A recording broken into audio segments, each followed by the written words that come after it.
बाट र मुनि बाट र माथि दाउराको खलियो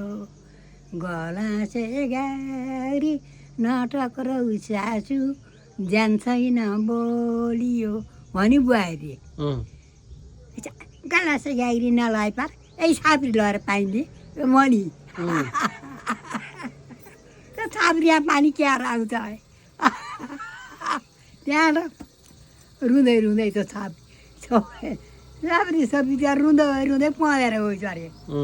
ए नानी केनहरू भन्छ अरे मङ्गरीले यस्तो छाप्रीमा पानी लिए भन्ने मैले कसरी लोयाम भन्छ अरे नरौ नरौ हामी धुलो धुलो बस्छौँ र पानी लगाएर जाउँछु भनेर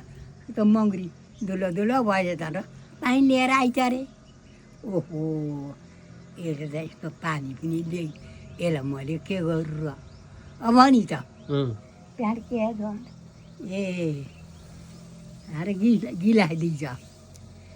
बाघको दुध दिएर ल्या भनेर लो बुहारीलाई गो त्यहाँबाट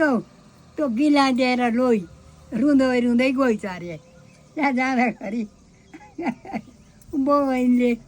दुध खुवाउनुलाई लागियो त्यो अरे केटाकेटीले को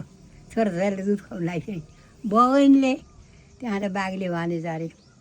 किन रौ नानी भनेछ अरे त्यहाँबाट लौ बाघको दुध लिएर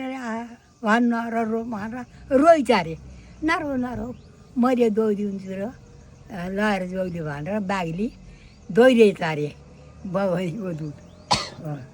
त्यहाँ लिएर आइछ अरे ओहो ए रहेछ त्यस्तो बाघको दुध पनि लिएर आइ यसलाई मैले के गरौँ र भनी फेरि त्यहाँबाट फेरि अब जाने घाँस काट्न भनेर हँसे फाल्दिएँ राम्रो जिब्रो फाल्दिनँ ए घाँस त काट्ने हो मैले के मालिमला भन्दै रुँदै रुँदै गइछ अरे सर्पले भनेछ अरे हे नानी किन रौ तिमी भनेर सर्पले भनेछ अरे त्यहाँबाट अब जिउरो पनि छैन राम्रो पनि छैन हँसे फालिदिनु र घाँस काटेर ले भन्न हो अब भन्छ अरे सर्पसित नरौ नरौ घाँस काट हामीले लगिदिन्छ भनेर सर्पले भन्छ र एउटा सर्पको जिउरो एउटा सर्पको नाम लगेर